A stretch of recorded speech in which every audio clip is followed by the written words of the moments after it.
नाज़रीन किराम, अगला प्रोग्राम है राह अमल। हमेशा याद रखें कि दो पॉलिटिकल पार्टीज बनाई जाती हैं। एक आइडियोलॉजी को लॉन्च करने के लिए कभी एक पॉलिटिकल पार्टी नहीं बनाई जाती, दो पॉलिटिकल पार्टीज बनाई जाती हैं और दोनों एक दूसरे को खूब गालियां देती हैं, खूब बुरा भला कहती हैं और उसका मकसद ये होता है कि पब्लिक जब एक से नाराज होगी तो दूसरे को तो लाएगी और किसको लाएगी। तो मैं तो हमेशा कहा करता हूं कि ये जो सिस्टम है यह है ऐसे जैसे बाटा और बीएससी, जूते बनाने वाली कंपनी को बताना था टैक्स, तो उसने एक कंपनी बनाई बाटा शू कंपनी के नाम से और दूसरी बनाई बीएससी के नाम से, उसका शॉर्ट फॉर्म है बीएससी। उसी तरह बिल्कुल ये सिस्टम है जो चल रहा है। मेरी बात फैल न जाए, मैं असल बात कहना चाहता हूं। याद रखें अच्छी तरह कि ये जो सिस्टम है, अब ये दूसरी बात मैं कहना चाहूँ, ये जात पात का जो सिस्टम है कि ये शूद्र हैं और ये नीचे हैं और वो ऊंचे हैं, यकीन माने कि दुख के साथ मैं कहता हूं भारत के मुसलमान पूरी दुनिया के मुसलमानों से इस मामले में अलग है। पूरी दुनिया के मुसलमान, कान खोलकर सुने ये बात, पूरी दुनिया के मुसलमानों में इसका कोई तसव्वुर ही नहीं है कि कोई मुसलमान ऊंचा और नीचा होता है, कोई इंसान ऊंचा और नीचा होता है। ये जो छूत की बीमारी हम हिंदुस्तानी मुसलमानों को लगी है वो यहाँ के समाज से लगी है। वरना आप पूरे अरब वर्ल्ड में जाएं, पूरे मिडिल ईस्ट में जाएं, मलेशिया इंडोनेशिया में जाएं, टर्की में जाएं, अफ्रीकन कंट्रीज में जाएं, पूरे अफ्रीकन कॉन्टिनेंट में जाएं, नोबडी कैन इमेजिन इट, सवाल ही पैदा नहीं होता।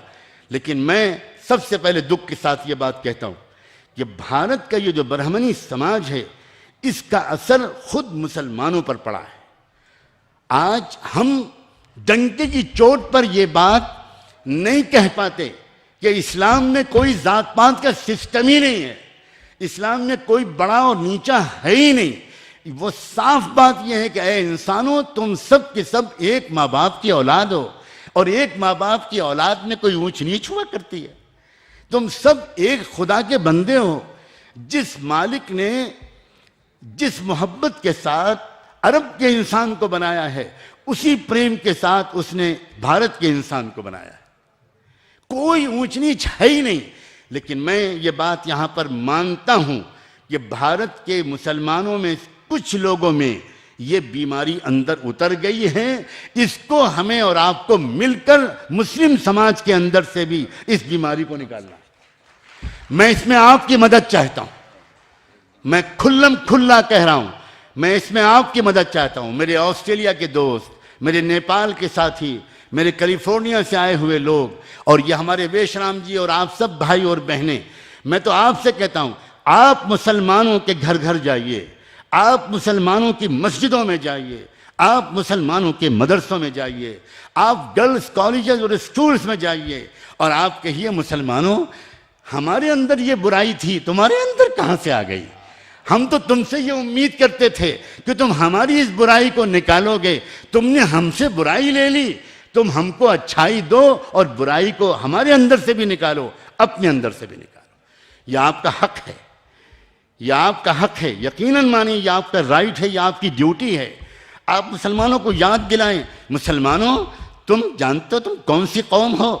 तुम जानते हो कि जब हजरत मोहम्मद सल्लल्लाहु अलैहि वसल्लम ने जबरदस्त संघर्ष के बाद उस खुदा के घर से मूर्तियों को निकाला था और उस खुदा के घर को खुदा का घर पहली बार एक बार फिर बनाया था, वो खुदा का घर जो सबके लिए बनाया गया था, जहां कोई ऊंच नीच नहीं थी। जब वो लंबे संघर्ष के बाद, 21 साल के संघर्ष के बाद, जिसमें उनको जिंदगी भर भूखा रहना पड़ा था, आप में से बहुत कम लोगों को पता होगा हजरत मोहम्मद के घर में 2-2 महीने खाना नहीं पकता था। हजरत मोहम्मद के पेट पर पत्थर बनते थे, हजरत मोहम्मद की बेटियां और नवासे भूखे रहते थे। जबरदस्त संघर्ष करना पड़ता है जो भी समाज में परिवर्तन लाएगा। समाज का परिवर्तन अय्याशियों के साथ नहीं आ सकता, समाज का परिवर्तन लग्जरीज के साथ नहीं आ सकता। कुछ पाने के लिए बहुत कुछ खोना पड़ता है और अपने लिए जीने के बजाय दूसरों के लिए जीना पड़ता है। उस वक्त जब वो एक हिस्टोरिकल मूवमेंट था, पूरी दुनिया की हिस्ट्री बदलने वाली थी, ज्योग्राफी बदलने वाली थी, एक एक एक एक रेवोल्यूशन आने वाला था। आप जानते हैं उस वक्त हजरत मोहम्मद ने क्या जबरदस्त काम किया। उनके साथ अरब के वो लोग मौजूद थे जो बड़े ऊंचे ऊंचे खानदानों के समझे जाते थे, बहुत जबरदस्त फैमिलीज के लोग थे, बहुत रिच लोग थे, उनके साथ वो लोग भी उस वक्त शामिल थे। लेकिन उन्होंने किसको चुना? एक दलित समझे जाने वाले गुलामों के दबे कुचले तबके के एक ब्लैक नेग्रो बाशिंदे जिनका नाम बिलाल था। वो अरबी नहीं थे, वो फारसी नहीं थे, वो बहुत ही दबे कुचले तबके के इंसान था। उस काले रंग के, सांवले रंग के इंसान को, जिसने बरसों गुलामी की थी, जिसको जमीन पर सच्चाई की कबूलियत की वजह से घसीटा जाता था, जिसके सीने पर भारी चट्टान रखी जाती थी, जिसको टॉर्चर किया जाता था, आज वक्त आया है आज़ादी का। तो हज़रत मोहम्मद ने उस दलित गुलाम से कहा, मेरे कंधे के ऊपर सवार हो और मेरे कंधे के ऊपर खड़े होकर काबे की छत पर खड़े हो और वहां जाकर अजान दो, अल्लाहु अकबर अल्लाहु अकबर अल्लाहु अकबर अल्लाहु अकबर। हजरत मोहम्मद ने अपनी जय का नारा नहीं लगवाया। हजरत मोहम्मद इसलिए नहीं आए थे कि वो ये कहें कि तुम इनकी जय के बजाय मेरी जय पुकारो और इनकी गुलामी के बजाय मेरे गुलाम बन जाओ। नहीं, न तुम उनके गुलाम रहो न मेरे गुलाम बनो, हम और तुम सब मिलकर इस मालिक के गुलाम बने।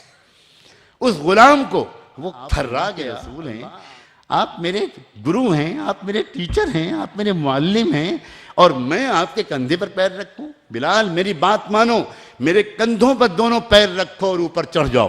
काहे के ऊपर चढ़ जाओ? खाने काबा के ऊपर चढ़ जाओ और ऊपर चढ़कर अजान दो, मोहम्मद बड़ा नहीं है, अल्लाह बड़ा है। ये है वो काम। आप मुसलमानों को ये सबक याद दिलाएं। मैं इस वक्त ये कह रहा हूं, आप मुसलमानों से कहें, तुम्हारे यहां ये कहां से ऊंच नीच आ गई? तुम्हारे यहां कहां से जात बिरादरी आ गई? तुम्हारे यहां कहां से शेख और पठान और अंसारी और जुलाहे और फलां आ गए? ये कहां से तुम्हारे अंदर आ गए? तुम्हारे अंदर तो ये काम बिल्कुल नहीं होना चाहिए, तुमको हमारे अंदर से निकालना चाहिए था। ये क्या तुमने उल्टा कर दिया कि तुमने हमारे अंदर से ये खराबी ले ली? एक बात तो मैं आज आपसे ये निवेदन करना चाहता हूं, आप मुसलमानों से कहें, मोहब्बत से कहें, प्रेम से कहें, सलीके से कहें, रेस्पेक्टफुली कहें, डिग्निटी के साथ कहें, मगर ज़रूर कहें। दूसरी मुसीबत क्या आई है हम मुसलमानों पर, मैं ये भी कहना चाहता हूं, किस वजह से हम सफ़र कर रहे हैं? सफ़र उसी वजह से कर रहे हैं, डर है कहीं ना कहीं ब्राह्मण दिमाग को। आज मुझे खुलकर कहने दीजिए, कहीं ना कहीं ब्राह्मण दिमाग को ये डर बैठा हुआ है कि आज नहीं तो कल ये जो 85% असल मूल्य निवासी लोग हैं, ये जब जागरूक हो जाएंगे और जब इल्म आ जाएगा, जब नॉलेज आ जाएगी, ये पढ़ लिख जाएंगे, तो उस वक्त ये फिर सच्चाई को तलाश करेंगे।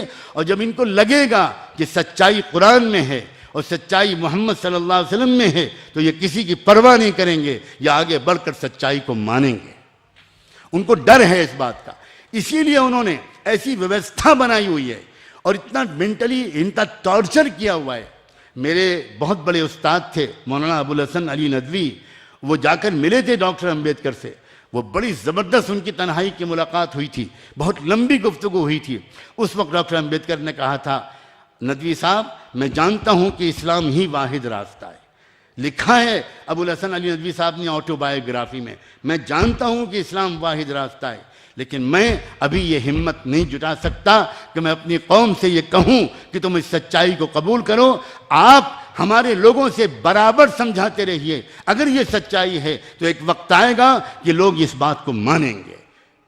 स्वामी पेरियार ने ये बात बहुत साफ साफ लिखी है, पेरियार जी ने, मैं उनको बहुत बड़ा जेन्युइन लीडर मानता हूं, उन्होंने साफ लिखा है अपने लिटरेचर में। मैं इस वक्त इस टॉपिक को आपके सामने नहीं छेड़ना चाहता, मैं जानता हूं आहिस्ता आहिस्ता आपका संघर्ष आगे बढ़ेगा, लेकिन मैं ये भी जानता हूं, अच्छी तरह जानता हूं कि ये जो हिंदू मुस्लिम कार्ड खेलकर बराबर मुसलमानों को टॉर्चर किया जाता रहता है, उसकी भी असल वजह आप हैं।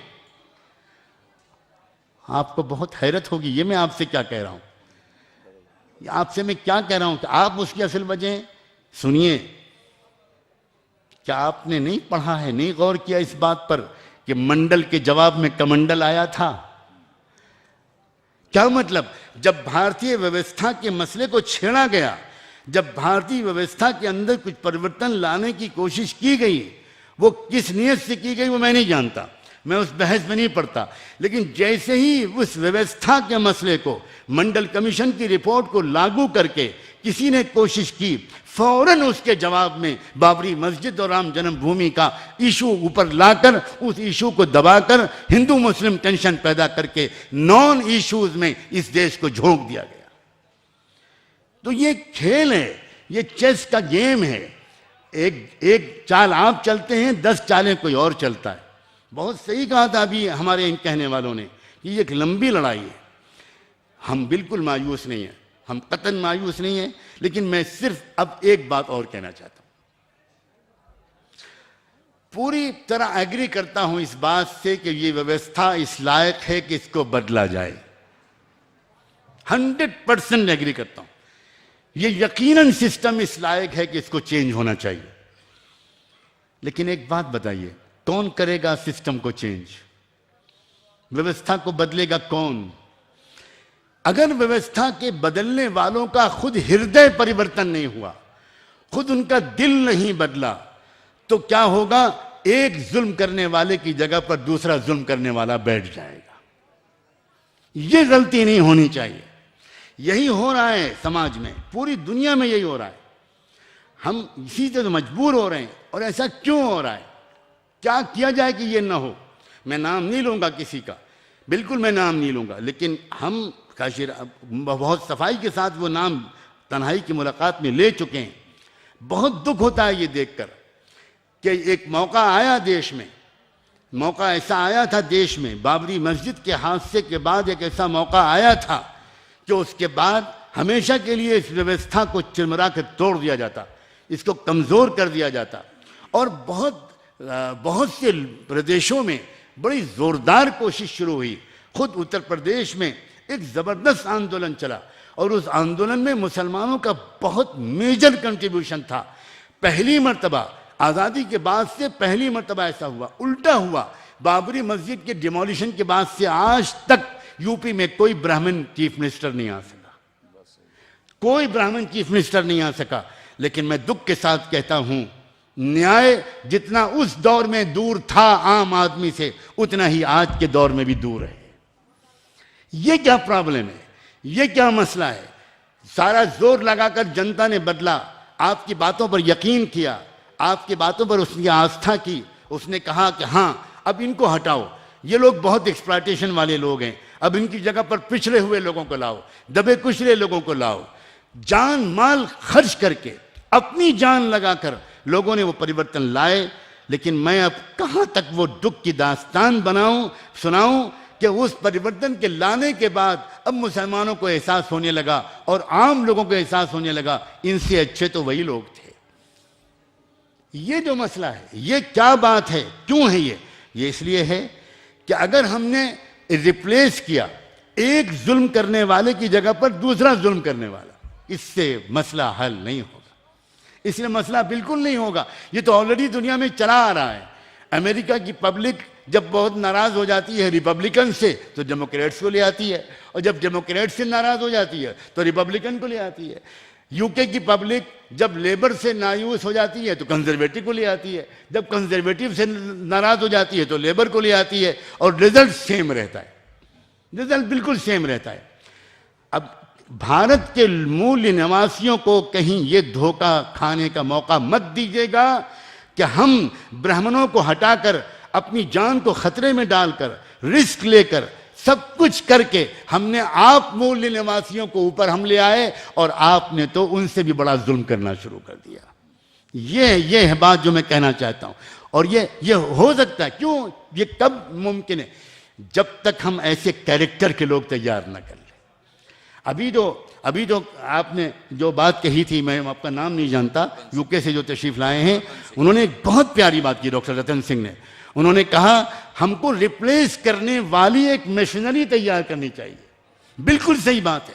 रिप्लेस करने वाले हमें ऐसे प्रोफेशनल्स तैयार करने होंगे जो वैल्यूज पर यकीन रखते हो, जो कभी कंप्रोमाइज न करते हों, जो सेक्रीफाइस करने के लिए तय होते हों। याद रखिए, इंसान को दुनिया आराम पसंद है। कोई दुनिया में इंसान ऐसा नहीं है जिसको आराम पसंद ना हो। कोई दुनिया में इंसान ऐसा नहीं है कि जिसको अच्छा मकान, अच्छी सवारी, अच्छे गाड़ी और अच्छा लग्जरियस लाइफ स्टाइल पसंद ना हो। हर इंसान को पसंद है, मुझको भी पसंद है और आपको भी पसंद है। इसीलिए उस मालिक ने इंसानों को यह समझा रखा कि लोगों, याद रखना, ये दुनिया संघर्ष की जगह पर है, संघर्ष की जगह है। इनाम लेने की जगह ये दुनिया नहीं है।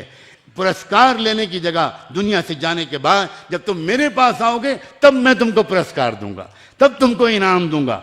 इसलिए सिर्फ उस वक्त तक इंसान सत्ता में आने के बाद भी फकीर बना रहता है जब उसको मरने के बाद की जिंदगी पर यकीन होता है।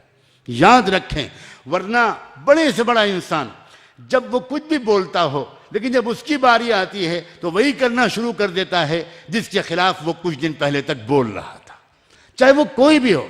ये मैं अपने बारे में भी कह रहा हूं और आपके बारे में भी कह रहा हूं। इसके लिए क्या करना होगा, यहां मैं आपसे बहुत ही प्यार से कहता हूं, सच कहता हूं, अपने दिल को ऐसा बदलना, अपने दिल को ऐसा बनाना कि हमें अपने संघर्ष का कोई इनाम किसी से लेना ही नहीं है, वो इनाम मालिक से लेना है। हमें किसी से कोई इनाम नहीं लेना, हमें किसी से कोई अप्रिसिएशन नहीं चाहिए, हमें किसी से कुछ नहीं चाहिए। हम तो अपने मालिक से इनाम लेंगे और किसी से नहीं लेंगे।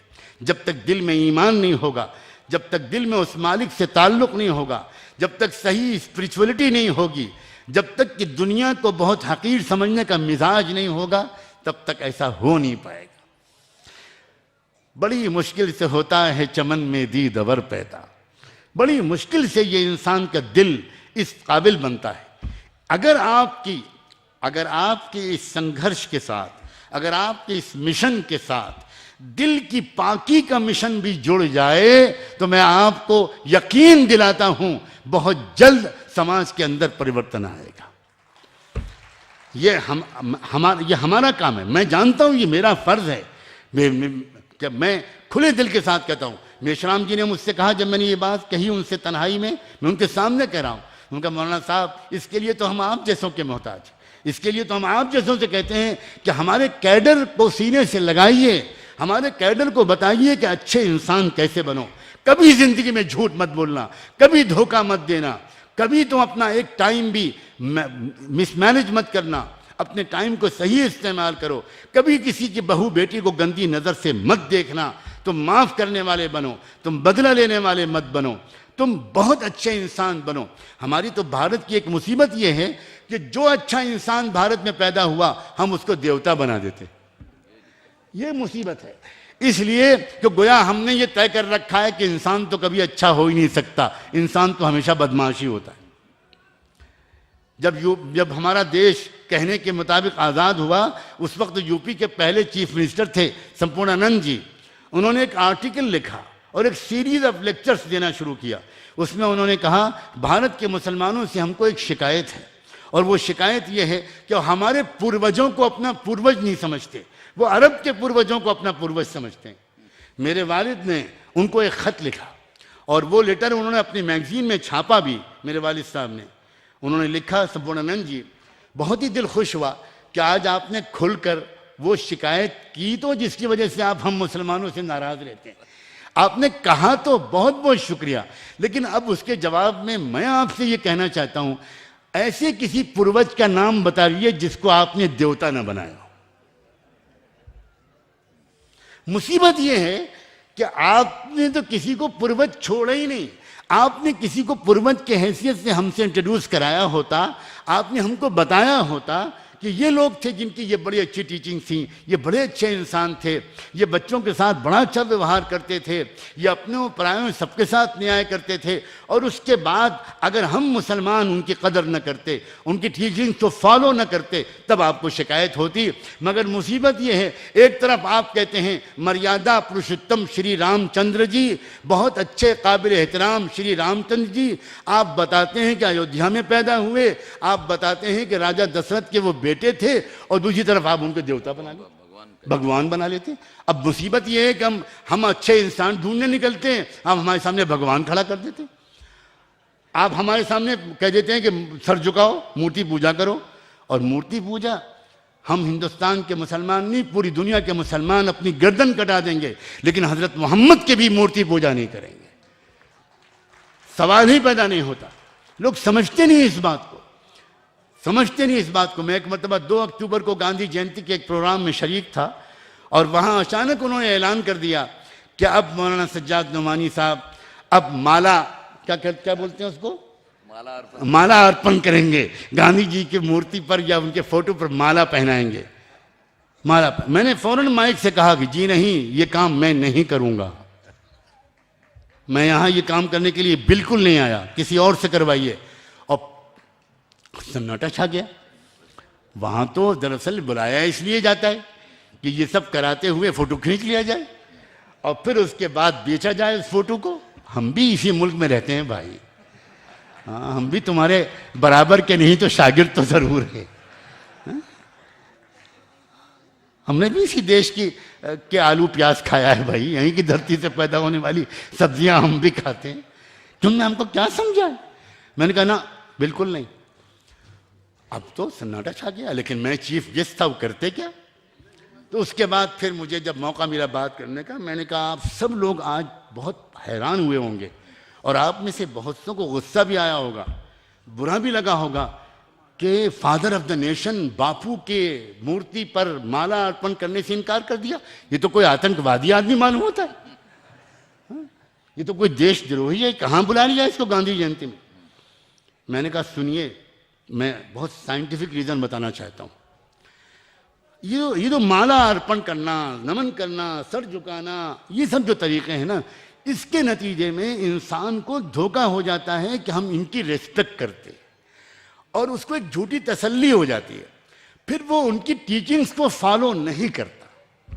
इसलिए साइंटिफिकली खुदा ने कहा है कि कभी किसी को माला अर्पण नहीं करना। मैंने कहा आप गांधी जी के बारे में कह रहे हैं, आप मक्के के खाने काबा का फोटो ला के रख दीजिए और मुझसे कहिए कि मैं ऊपर फूल चढ़ा दूं, मैं कभी नहीं चढ़ाऊंगा, कभी नहीं चढ़ाऊंगा। इसलिए कि मैं काबे को खुदा का घर मानता हूं, खुदा नहीं मानता, खुदा बिल्कुल नहीं मानता, हरगिज नहीं। आप अगर मदीने की मस्जिद नबी का गुम्बद खदरा ला कर रख दीजिए और मुझसे कहिए कि उस पर फूल चढ़ाऊं, मैं कभी नहीं चढ़ाऊंगा। आप यकीन मानो, मैं आम लोग इस मुल्क में कितने अच्छे हैं। मैं पूरे देश विदेश घूमा हूं, 25-30 साल में मैंने शायद दुनिया की कोई जगह छोड़ी हो जहां मैंने गया हूं। मैं फिर भी यकीन रखता हूं हमारे देश के आम इंसान शायद दुनिया में सबसे अच्छे। लेकिन वो आम इंसानों से हमको बात करने का मौका नहीं मिलता।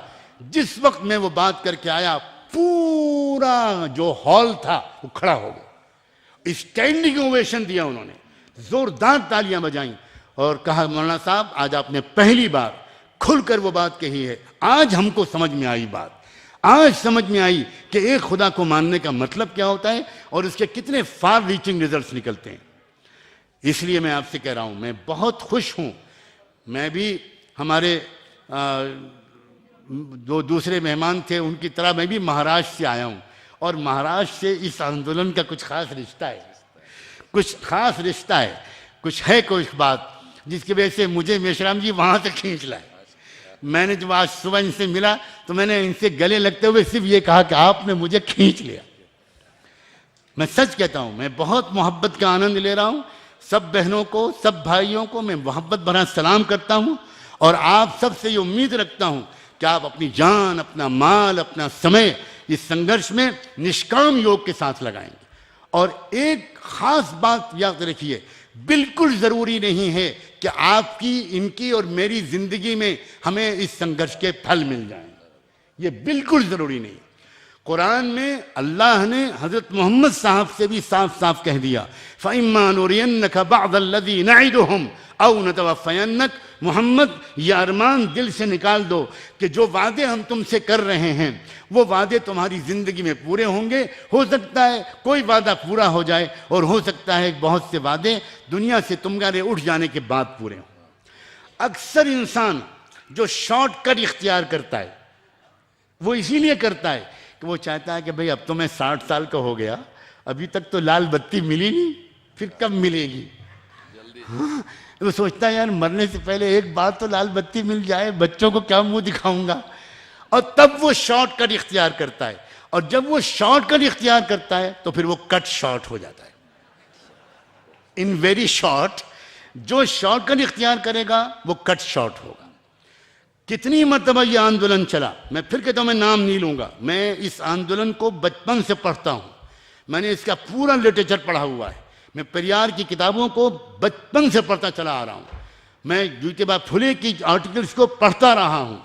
काशीराम ने जिस वक्त बाम सेफ शुरू की थी, काशीराम जी उस वक्त मेरे बड़े भाई और मेरे पास मुझसे मिलने आते थे, वो काशीराम जिनके पास लखनऊ में सवार होने के लिए साइकिल रिक्शे के सिवा कुछ नहीं था, वो काशीराम मेरे पास आते थे और हम लोगों से उनकी बहुत बातें होती थी और हम उनसे बराबर ये कहते थे, हमको ये इत्मीनान दिलाइए कि कल को जब आपके हाथ में सत्ता आएगी तो आप वो नहीं करेंगे जो ये कर रहे हैं। यही मैंने बेशराम जी से पहली मुलाकात में कहा था। मैंने कहा था जो चीज़ हम जैसे लोगों को रोकती है, वरना खुदा क्या कसम है, खुदा का करम है, मैं अपनी तारीफ नहीं करता, अपने मालिक की तारीफ करता हूँ, ऐसी ताकत अल्लाह ने हमको दी है। हम जिस टफ रेजिस्टेंस के साथ इस मुल्क में जी रहे हैं, जितने सख्त मुकाबलों के साथ जी रहे हैं और अपनी पूरी शरीयत और सुन्नत की हिफाजत के साथ जी रहे हैं, हम किसी एक मसले में कंप्रोमाइज़ करने के लिए तैयार नहीं हैं। अगर हमको पूरी तरह इत्मीनान हो जाए कि वाकई दिल बने हुए लोग हैं ये, जो आगे चल के संभालेंगे सत्ता, तब भी इनके घर में जो चिराग जलेगा वो उधार तेल लेकर जलेगा।